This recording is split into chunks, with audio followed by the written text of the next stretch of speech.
Hello guys, চলে এসেছি আর একটা নতুন ব্লগ নিয়ে। আর আজকে আমরা গিয়েছিলাম একটা নতুন ক্যাফেতে। ছোট্ট মোটো একটা ক্যাফে, কিন্তু ডেকোরেশনটা দেখো কি সুন্দর লাগছে দেখতে। আমি তো এত সুন্দর, এত একটা ছোট ক্যাফের মধ্যে এত সুন্দর করে সাজানো যায় ভাবতে পারিনি। আর ক্যাফেটির নাম হচ্ছে ডোরিস ওভেন।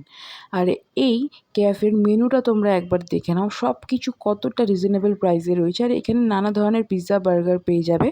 আজকে আমরা চলে গেছিলাম এই ক্যাফেটাকে কভার করতে। আর এটা রয়েছে মালদার মিশনে, যে মিশনের একদম অপোজিটে রয়েছে, সামনে মিশন আর তার অপোজিটে রয়েছে এই ডোরিস ওভেনটা। আর এখানে সবথেকে একটা ভালো জিনিস, এখানে তুমি প্রত্যেকটা জিনিস দেখতে পাবে তোমার চোখের সামনে তৈরি করতে। তোমার পিৎজা, বার্গার যাই বলো না কেন তোমার সামনেই দেখতে পাবে। আর আমরা অর্ডার করেছিলাম একটা কুল্লার পিৎজা। আর কুল্লার পিৎজাটা দাম পড়েছিল 50 টাকা। আর এই কুল্লার পিৎজাটা এত কম দামে মালদার কোথাও তুমি পাবে না।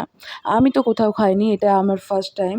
আর আমি এত কমের মধ্যে এত সুন্দর একটা কুল্লার পিৎজা পেলাম, আমি তো জাস্ট ভাবতেই পারছি না। আর এখানে লোডেড চিজও দেওয়া ছিল।